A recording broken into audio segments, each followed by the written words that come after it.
Hola, me llamo Laura y voy a recitaros un poema propio sobre Sant Jordi porque me hace mucha ilusión participar en Sant Jordi Arreplegades a casa, así que espero que os guste mucho. Algunos dicen que soy mujer. Debe ser porque tengo rosa el aura, por sensible y por llorona, o por mi nombre, Laura.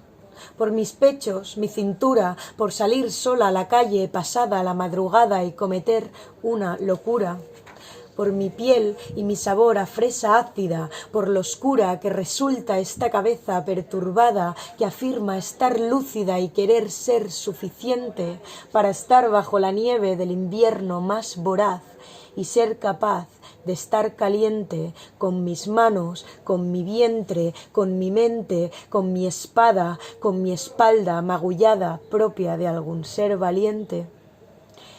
Y he observado la ciudad que hoy se viste de colores, que le abre pasarela a la primavera, que ha salido a la calle con el pelo lleno de flores. Y he encontrado en un rincón donde se guardan las memorias un epílogo perfecto que abre nuevas trayectorias del pasado hasta el presente, de una historia, de una rosa que ha brotado de la sangre y de un grito de victoria sucumbido por la euforia sin pararse ni un instante a preguntarle a una princesa si dentro de su corazón le daba más miedo estar atrapada por un vestido y una corona que tener al lado suyo a un dragón. Un dragón con unas alas que podían elevarla hasta algún cielo, donde no existen fronteras que no dejan pasar hombres y mujeres, donde el miedo se encarcela, donde puedes desnudarte de ideas intolerantes que no te dejan ser quien eres, decidiendo por ti misma dónde está la libertad.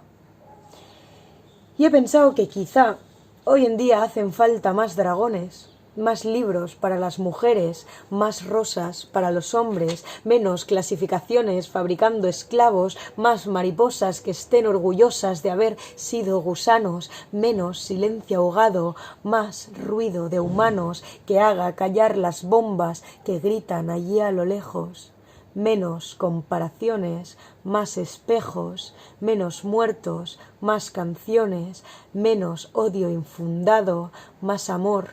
sin condiciones. Hoy, 23 de abril, no destruyo la belleza de este día, solo canto en alto para mí y para los que escuchan mi canción, por el pasado que abraza al presente, por el futuro que siempre aprieta, porque esta historia la escribe una poeta que aún cree en la evolución. Gracias.